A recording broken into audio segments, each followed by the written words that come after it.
이제 다 같이 조용한 기도를 드리시고 10월 3일 주일 일부 예배를 시작하겠습니다.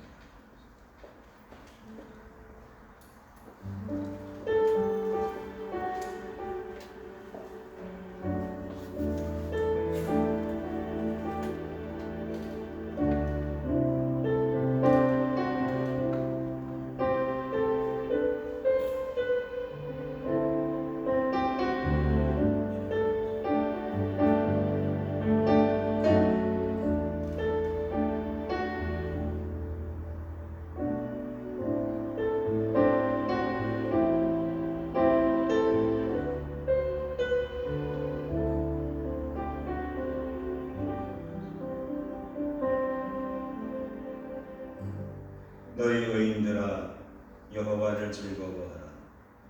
찬송은 정직한 자들이 마땅히 할 바로다. 수금으로 여호와께 감사하고 열줄 비파로 찬송할지어다. 새 노래로 그를 노래하며 즐거운 소리로 아름답게 연주할지어다. 여호와의 말씀은 정직하며 그가 행하시는 일은 다 진실하시도다. 온 땅은 여호와를 두려워하며 세상의 모든 거민들은 그를 경외할지어다. 아멘. 다 함께 일어나셔서 찬송가 215장 찬송하겠습니다.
교동문은 86번입니다. 교동문 86번.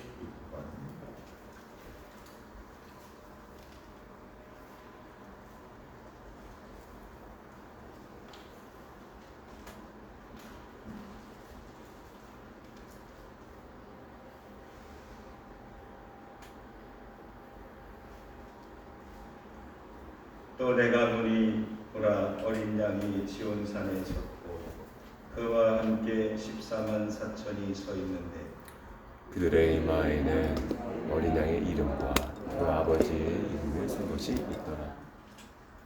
내가 하늘에서 나는 소리를 들으니 많은 물소리와도 같고 큰 우레소리와도 같은데 내가 들은 소리는 검은 고 타는 자들이 그 검은 고를 타는 것 같더라. 그들이 보좌 앞과 네 생물과 장로들 앞에서 새 노래를 부르니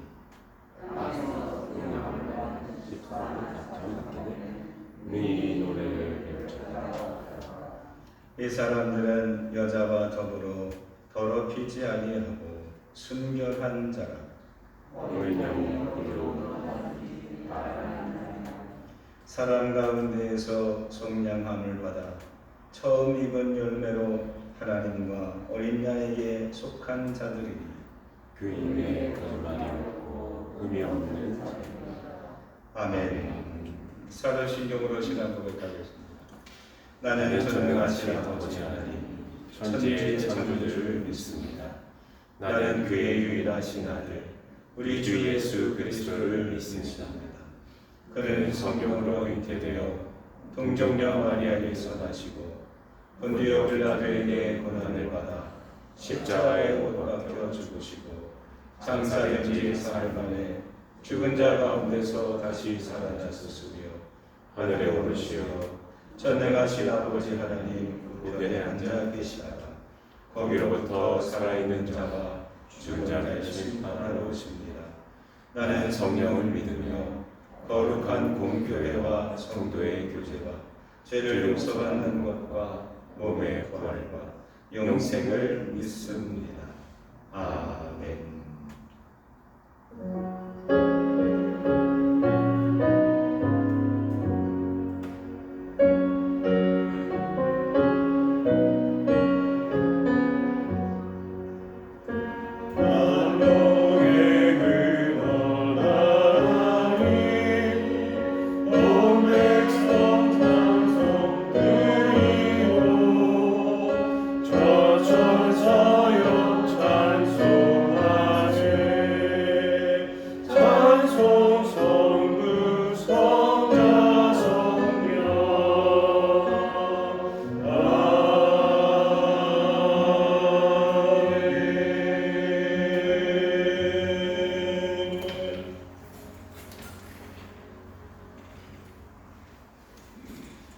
먼저 하나님의 말씀을 읽도록 하겠습니다. 신약 성경 요한복음 19장 10절서부터입니다. 요한복음 19장 10절서부터 16절까지 말씀입니다.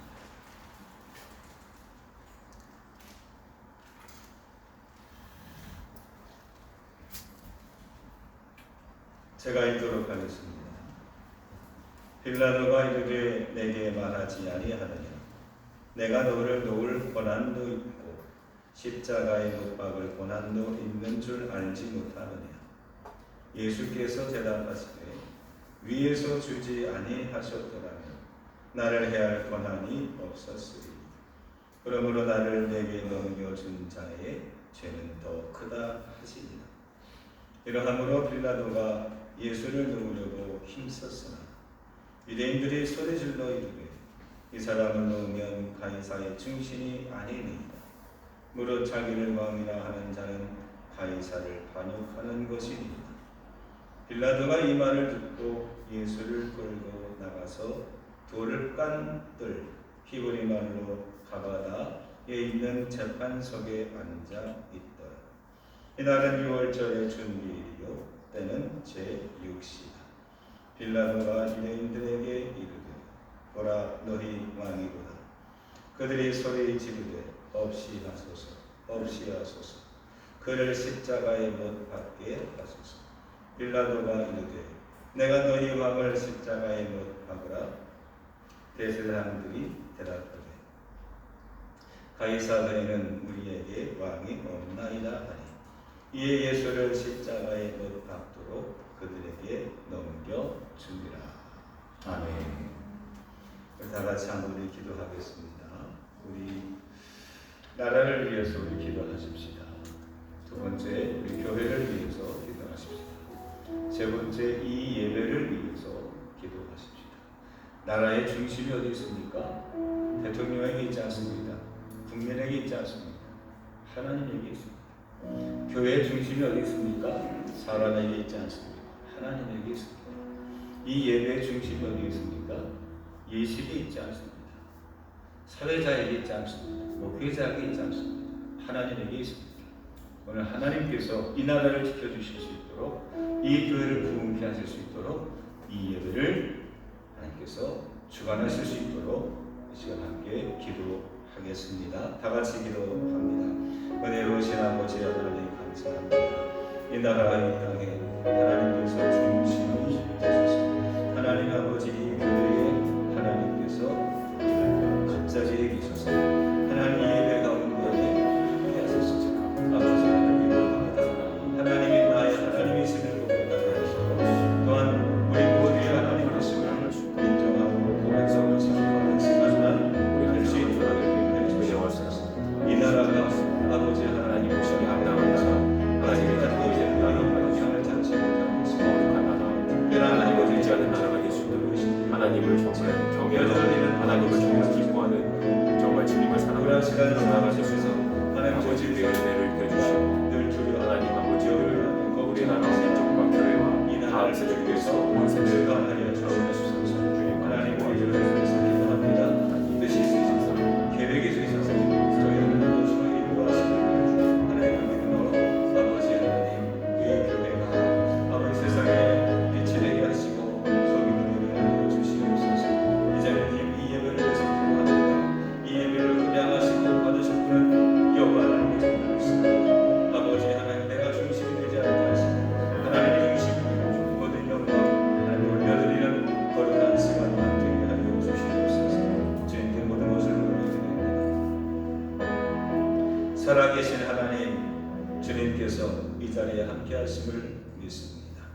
주께서 자정하시고 다스리시고 함께하여 주셔서 우리의 불안이 떠나가게 하시고 우리 가운데 염려가 잠잠해지게 하시고 오직 우리의 모든 것을 주관하시는 분이 하나님이심을 고백하고 선포하는 시간만 되게 하여 주시옵소서.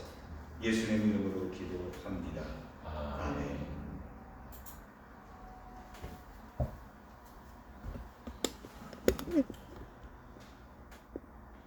예수님을 십자가에 못 박는 데에 결정적인 역할을 했던 사람은 크게 두 부류로 나눌 수가 있습니다.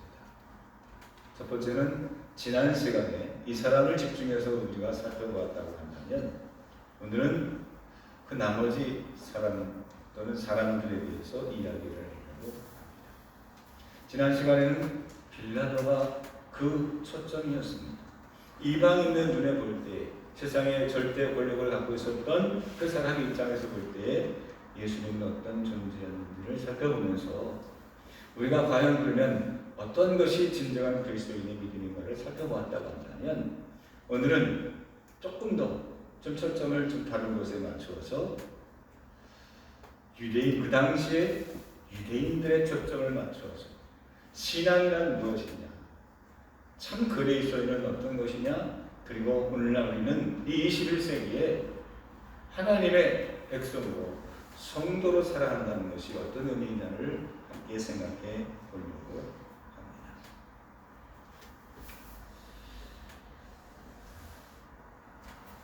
예수를 못 박는 때 가장 결정적인 역할을 실제적으로 했던 사람들은 유대인들이었습니다.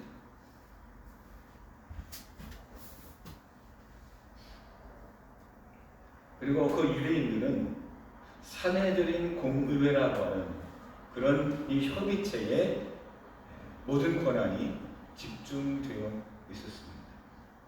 그래서 이 사내들의 공의회는 제사장도 있고 다리세파 사람도 있고 사두개인도 있고 서기관, 율법학자, 하여튼 그 유대교 종교에 관련된 여러 분야의 사람들이 다 모여서 유대 사회를 이끌어가는 그런 공동체였습니다. 물론 그 사내들인 공의회의 의장은 누가 하느냐? 대제사장이 합니다. 대제사장은 한 명이죠. 그러니까 가야바, 그 당시 그때의 가야바라는 대제사장이 그 역할을 하게 되죠. 근데 그 가야바 뒤에는 누가 있어요? 장인이었던 안나스라고 하는 사람이 있었어요.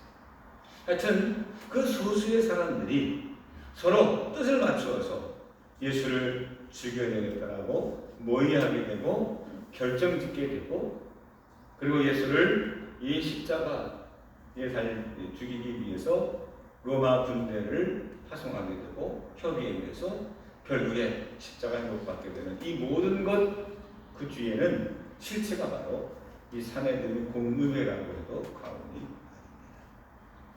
그것이 한 갱도 압축해서 그 안나스든 아니면 가야바든 아니면 그 몇몇 사람이든 아니면 그 당시에 있었던 수많은 유대교 지도자들 전체이든, 우리는 하여튼 예수를 못 박는데 그 유대주의 또는 유대교의 실체에 있었던 사람들, 그 사람들의 신앙을 함께 들춰보려고 합니다.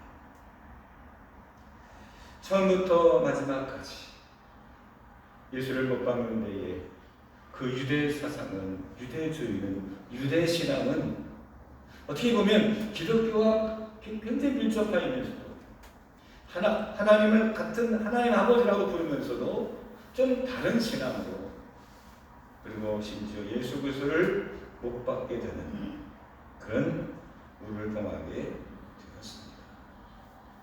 그렇다고 한다면 왜 이런 일이 벌어졌을까요? 만약에 예수님께서 이 땅에 오신다고 한다면 우리 교회에서는 어떤 대접을 받으실까요?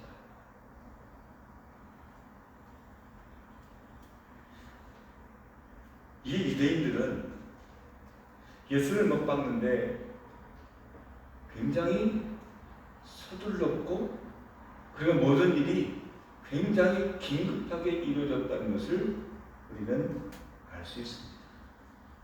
그래서 로마 군대를 파송을 해서 예수님을 붙잡고, 그리고 예수님께서 재판을 받으시고 십자가에 달리시고 죽기까지, 숨을 거두기까지, 그 시간은 제가 어림잡아 계산해 본다고 한다면 한 20시간이 안 되었던 걸로 계산이 돼요.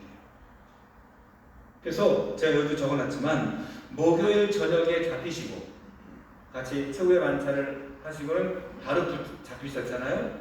우리 식으로는 목요일 저녁이지만 유대인의 이 시간을 따진다고 한다면 금요일 0시가 새벽이 됩니다.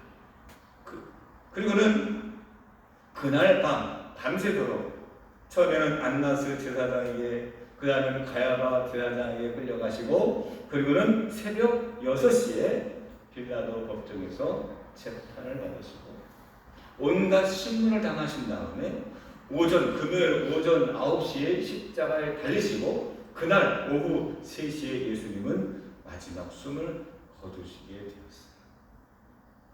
그러니까 하루 만에 예수님이 붙잡히시고 재판을 받고 신문을 받고 달리셔서 숨을 거두기까지 너무나 순식간에 이루어진 일이, 아마 어떤 사람들은 예수님이 붙잡히신 것도 모르는 사람이 계실 거예요. 예수님이 돌아가신 것조차도 나중에 알게 되는 사람들도 부지런히 있었을 거예요. 아니, 왜 이렇게까지 예수를 급작스럽게 왜 죽여야만 했을까? 왜 그렇게 했을까? 아마 요즘 같으면 이런 일들은 벌어지지 않죠. 붙잡혀서 죄가 있다라고 판정을 받아도 그 다음에 항소를 해서 대법원까지 가는 데는 수개월, 때로는 수년이 걸릴 수도 있습니다. 그리고 이 사람이 사형수라고 최종적으로 판결이 나도 그 생명을, 사형 집행을 실행하는 데는 어떤 일이 언제까지 걸리십니까? 마치 전쟁터에서 직결 심판으로 빨빨빨 처리하는 것처럼 예수님은 그렇게 24시간 안에 이 모든 일이 이루어지게 됐어요. 그 이후에는 한 가지 단서가 있습니다. 어떤 단서가 있냐면은 오늘 말씀에 보면 14절에 이날은 예수님이 붙잡히시고 예수님이 심판을 받으시고 예수님이 십자가에 달리시고 예수님이 그 숨을 거두셨던 그 금요일, 성금요일, 그날은 어떤 날이냐? 6월절의 준비일이다 라고 오늘 성경은 말씀하고 있습니다. 6월절의 준비일, 즉 6월절은 이 유대인들에게 가장 중요한 명절입니다. 종교적이고 문화적이고 전통적인 가장 중요한 명절이에요. 그 6월절이 오기 전에 이 명절이 되면 어떤 일이 벌어지느냐? 사람을 죽일 수가 없어요. 사람이 죽인 시신을 매달 수가 없어요. 그래서 이 6월절이 오기 전에 유대인들은 그렇게 서둘러 예수를 죽이려고 바득바득한 손을 놨다는 얘기입니다.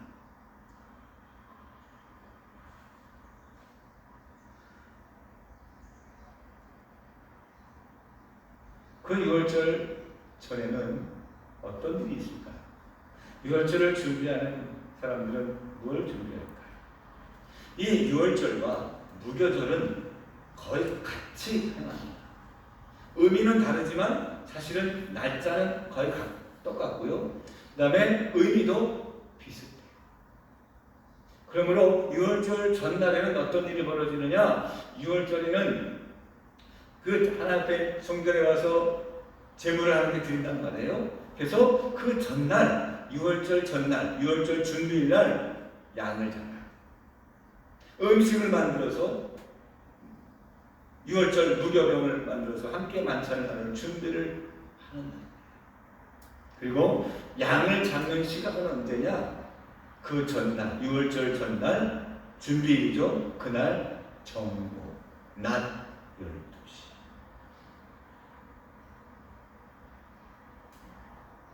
그래서 오늘 요한복음은 예수님이 재판을 받으신 그 시간이 제6시라고 되어 있어요. 근데 이게 보면 여러 가지 상황이 있지만 왜 제6시라고 했어요? 예수님이 재판을 받으시고 못 박히시고 그 다음에 죽으신 시간이 그 6시간 후니까 그 낮 12시로 이렇게 어떻게 보면 의도적으로 이렇게 시간을 맞췄어요. 그 의미는 어린 양을 잡는 시간, 예수님의 십자가에 못 박혀 숨을 거두는 그 시간, 6월절의 전날 어린 양을 잡는 그 의미를 오늘 두어서 여기에 담아서 지금 요한복음은 기록하고 있기 때문입니다. 사람들에게는 시간에 쫓겨서 저 예수를 어떻게 빨리 처리해야 돼 라고 그 서두른 가운데 하나님은 이 모든 것들을 다 종합하셔서 이 땅에 우리 모든 죄를 구원하실 예수 그리스도가 어린 양으로 희생제사로 우리의 모든 죄를 속하시고 우리를 죄에서 구원하시고자 하는 그 십자가 사건에 하나님은 오히려 악을 선영하시는 하나님의 놀라우신 계획이 여기에 있지 않습니까? 그 유대인들은 이런 사실을 전혀 알지 못한 채 그저 명절이 오기 전에 예수를 빨리 처리해야 된다라고 그렇게 시간을 다퉜던 것입니다. 근데 여기에서 재미난 대화가 우리에게 제공되고 있습니다. 이 유대인들이 빌라도의 심판을 받을 때에 빌라도가 주저하게 되죠. 아니 이 사람에게서 아무런 혐의를 찾지 못하기 때문에 이 사람을 적당히 때려서 적당히 이제 사면에 주려고 할 때 아니다, 이러면 안 된다라고 저 예수를 죽여야 된다라고 항고하고 소동을 벌였던 이 유대인들의 그 말 속에서 이들의 진심이 무엇인지 그들의 신앙이 어떠한 상태인지를 우리는 깨닫게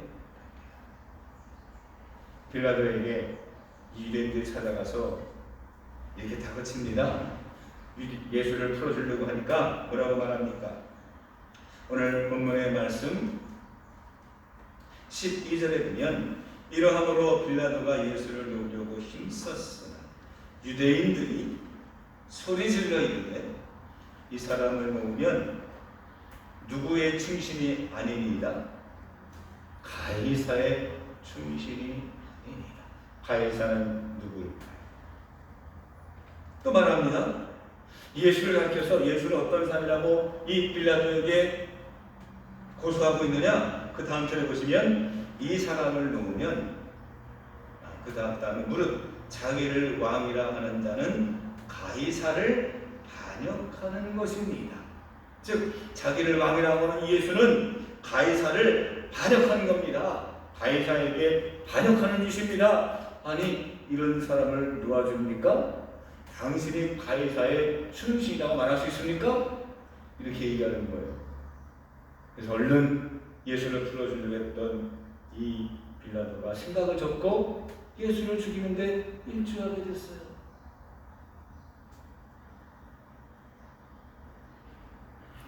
이제 다시 한번 소리칩니다. 15절의 말씀. 그들이 소리 지르되 그들이 누굽니까? 유대인들이에요.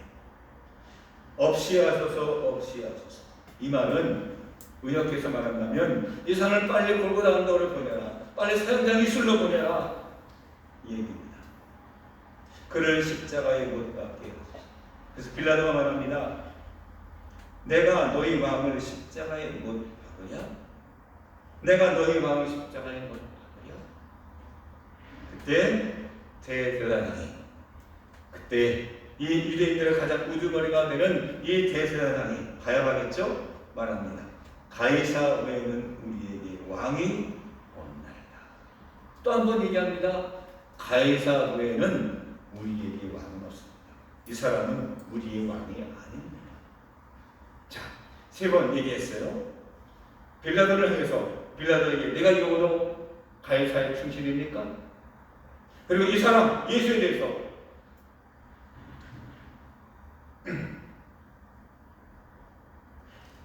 자기를 왕이라 하는 자는 가이사를 반역하는 것입니다. 그리고 그 유대인 자기 자신들을 향해서 말합니다. 가이사 외에는 우리에게 왕이 없습니다. 빌라도에게도 예수를 향해서도 자기 자신을 지칭하는 때에도 그들의 입에서는 누가 중심이었느냐? 가이사. 도대체 가이사가 누구길래요? 그 당시 로마 현재의 호칭이 가이사예요.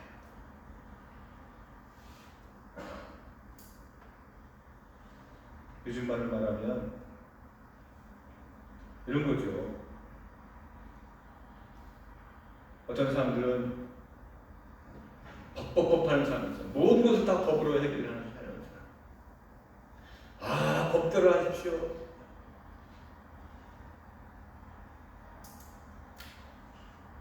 세상의 중심이 그 자기 자신을 판단할 때에 모든 것의 중심이 이 유대인들은 아니 유대교를 믿는 이 종교인들은 아니 하나님을 자기 자신의 아버지라고 생각하고 하나님께서 우리를 애굽에서 출애굽하게 하시고 우리를 지금까지 함께 하시고 인도하신다라고 믿고 신앙하는 이 종교 지도자들이 종교인들이 신앙인들이 성전을 하나님의 일로 생각하고 목숨까지 바치며 지키려고 하는 이 사람들이 그의 생각과 그의 마음과 그의 삶의 중심에는 지금 뭐가 있느냐? 가이사.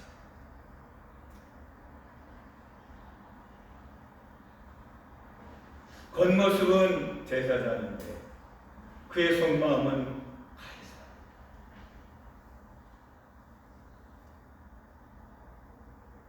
마태복음 21장에 예수님께서 한 비유를 말씀해 주십니다. 한 농장 주인이 그 일꾼들에게 밭을 맡기고 외부에 갔다 가게 됩니다. 그래서 외국에서 이 사람들이 맡겨놓은 이 일꾼들이 지금 밭을 잘 관리하고 있는가 해서 종을 보냅니다. 야, 이제 계산할 때가 되었으니 자, 너희들 계산한 거를 좀 가져와봐. 종을 보냅니다. 근데 이 밭을 맡아서 위임했던 이 사람들이 그 주인이 보낸 종을 잡아 죽이는 거예요. 그래서 마침내 이 주인은 자기의 아들을 직접 그 종들에게 보냅니다. 그러자 이들이 어떻게 행합니까? 오늘 말씀 3번에 보세요. 3번 제가 읽겠습니다. 농부들이 그 아들을 보고 서로 말하되 이는 상속자이니 자 죽이고 그의 유산을 차지하자 하고 이에 잡아 포도원 밖에 내쫓아 죽였느니라. 이 예수님이 하신 말씀이에요. 이 비유의 말씀의 농부들은 누구이겠습니까? 주인들이 아니었습니다. 종교인들이 아니었습니다.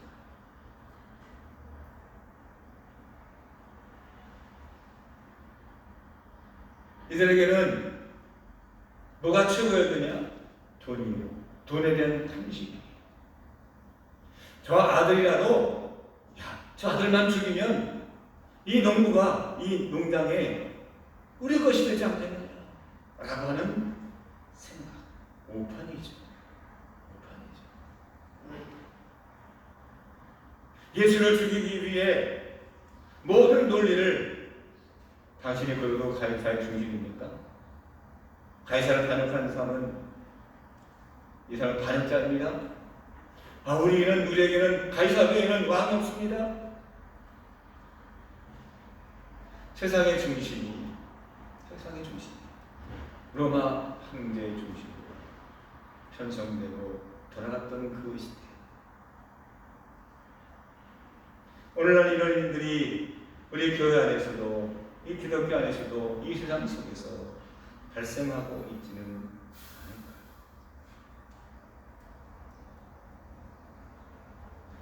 대개 사람들은 참 성도와 교회를 구분하는 일에 어려움을 느낍니다. 똑같이 교회 안에 있습니다. 똑같은 모습입니다. 그러나 진정으로 하나님의 자녀인 참 성도가 있는가?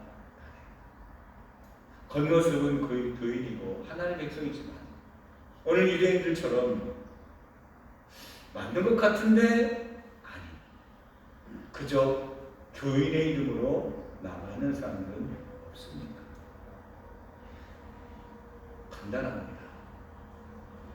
내가 누구의 뜻에 나 자신을 굴복시키느냐, 내가 어디에 나 자신을 낮추고 그 뜻 앞에 내가 머무르느냐, 내 입과 내 귀와 내 눈과 내 생각과 내 마음의 중심에 누가 있느냐, 무엇이 있느냐. 바울은 그 당시 생각하고 있었던 율법을 버리고 거기에 예수를 집어넣었습니다. 이제는 내가 사나 죽으나 하나님의 영광을 위해서, 이제는 내가 예수를 전하는 복음자가 되기 위해서 목회하는 얘기가 절대 아닙니다. 누구 중심으로 사느냐. 십자가 외에는 아무것도 자랑할 것이 없다고 했습니다. 본인이 쌓았던, 본인이 자랑했던 율법, 내가 어디 출신이냐, 내가 어떤 가문이냐, 나의 역할과 내가 지금 손에 쥐고 있는 그 권한들, 이거 다 배설물처럼 여기게 되었던 그것, 바로 그것이 하나님 중심적인 삶이요 우리가 살아가야 될 성도들의 모습이 아니겠습니까? 하나님이 내 손에 있습니까? 아니면 내 머리 위에 계십니까? 하나님이 저 멀리 산 넘어 계십니까? 아니면 내 마음 중심에 계십니까? 예수님이 가해사에 대한 이런 얘기를 하셨어요. 돈을 가지고 세금을 드려야 됩니까? 이걸 가지고 성전에 드려야 됩니까? 고민할 때 예수님이 그렇게 말씀하셨어요. 동그라미 4번 말씀에 보면 이르시되 그런즉 가이사의 것은 가이사, 하나님의 것은 하나님께 이게 무슨 말일까요? 내가 믿고 깨닫는 대로 이게 가해자의 것이라고 하면 가해자에게 바치고 하나님의 것이라고 한다면 하나님께 드립니다. 이것이 하나님의 것인지로 우리가 깨닫는다고 한다면 우리가 하늘에 드린 것이 마땅하다는 거죠. 사랑하는 성도, 우리의 삶의 중심에 하나님이 진정한 우리의 왕이 되기를 주님으로 축원합니다. 우리의 삶을 살아갈 때 우리의 법, 우리의 이치, 우리의 판단의 근거가 세상의 원리가 아니라 방역이 아니라 코로나가 아니라 헌법이 아니라 하나님의 말씀이 진정으로 하나님 보시기에 내가 내 자녀다, 너희가 내 백성이다, 우리가 인정받을 만한 하나님의 백성이 되지 않겠습니까?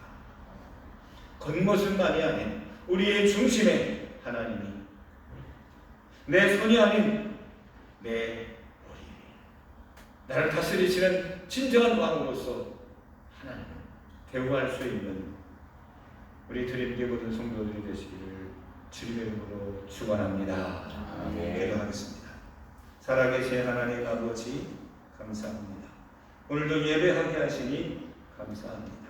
이 시간이 하나님의 시간임을 깨닫게 하셨고, 또한 우리의 삶이 하나님의 것임을 고백하며 드리는 저들을 축복하여 주시옵고, 우리가 세상 어느 곳에 한 주 한 주 있든지 간에 하나님의 사람으로 부족함이 없도록 눈과 귀와 입술과 우리의 마음과 생각을 주장하여 주시옵소서.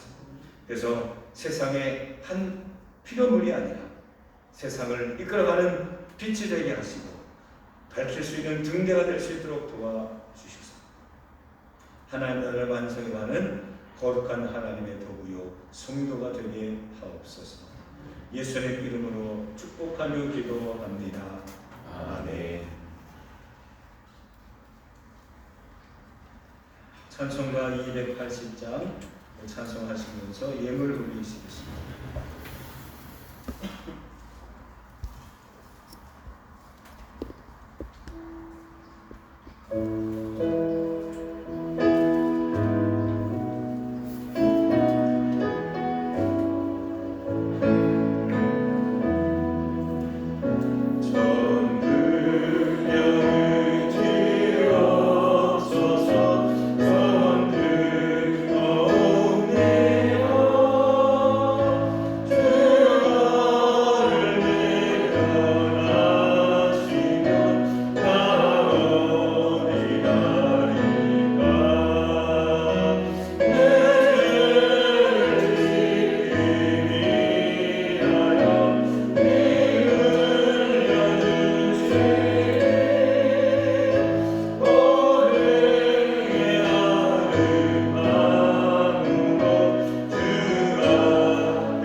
지키 하시고 적절한 때에 필요한 것들을 공급해 주심을 감사합니다. 때로는 저희들이 다 이해하지 못한다 할지라도 우리가 마침내 모든 것이 하나님의 뜻이었음을 깨닫게 하시고 또 이렇게 그 믿음으로 드리게 하시니 감사합니다. 물질에 주관하시는 분이 하나님이심을 고백하며 드리는 저 예물들을 축복하시고 11조의 축복과 감사 예물의 은혜 그리고 저들의 소원 예물들의 하나님의 역사하심이 나타나는 이번 한 주간도 되게 하여 주옵소서. 예수님의 이름으로 기도합니다. 아멘. 광고 말씀입니다. 주보를 참조하십니다.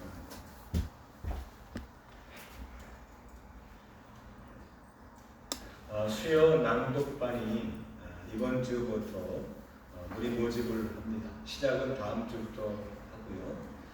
10주 동안 모세 오경을 우리 읽도록 하겠습니다. 그래서 우리 나머지 연말까지 하는데 시간과 방법들은 교회 밴드에 소개되어 있습니다. 교회 밴드나 아니면 저에게 문의해 주시면 저희들이 신청을 받는 것으로 하겠습니다. 지난주부터 금요 우리 개인 기도회를 저희들이 가졌습니다. 오신 분은 없었고요. 그래서 저녁량 교회에서 기도하고 또 말씀 보고 해서 오신 분들 있든 없든 그렇게 기도하려고 합니다. 그래서 자유스럽게 오셔서 의미는 다른 것이 아니고 한 번이라도 더 우리가 하나님 앞에 기도하자, 기도의 시간을 좀 늘리자 하는 취지입니다. 예배 시간에도 예배 우리 전에 전후로 여러분들이 일찍 오시고 또 조금 늦게 나가시면서 좀 기도의 시간을 좀 많이 가지셨으면 좋겠어요. 그래서 집에서도 기도하고 언제든지 기도할 수 있지만 성전 안에서 기도한다는 것은 저는 특별한 의미가 있고 또 거기에 하나님 뜻이 있다고 생각합니다. 그래서 기도에 여러분 교회를 위해서 하나님 나라를 위해서 기도해 주시기를 부탁을 드리겠습니다. 아멘. 오늘 예정이었던 사역장 기도회는 한 주 연기해서 다음 주에 모이도록 하겠습니다. 다 같이 일어나시면서 우리 밴드들과 함께 간단하게 인사하도록 하겠습니다. 할렐루야. 수고하십시오. 우리 온라인으로 드린 성도님들도 환영합니다. 하나님의 은혜 감사합니다. 예, 할렐루야. 축복합니다. 감사합니다.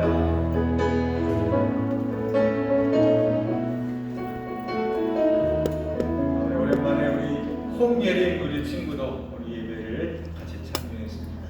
축하합니다. 잘 왔어요. 할렐루야. 제가 마지막으로 축도하고 예배를 마치겠습니다. 하나님 아버지,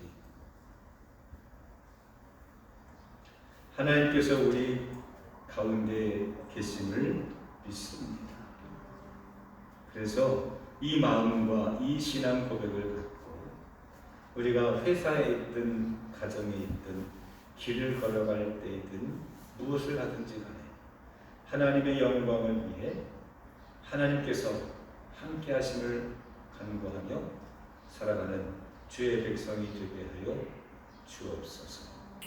그래서 사단 마귀의 시험에 들지 않게 하시고 항상 성령 충만, 말씀 충만하여 우리의 입술에서는 늘 하나님을 찬송하고 감사하는 기쁨의 찬양, 또 우리의 삶에서도 늘 어디를 가든지 누구를 만나든지 그리스도의 향기가 뿜어져 나오며 거룩한 삶을 살아갈 수 있도록 축복해 주시옵소서. 이제는 성부, 성자, 성령 삼위일체의 하나님께서 하나님의 백성으로 살고자 다짐하는 이 시대의 거룩한 하나님의 일꾼들 머리머리 이제로부터 영원토록 함께하여 주시옵기를 간절히 축원하옵나이다. 아멘.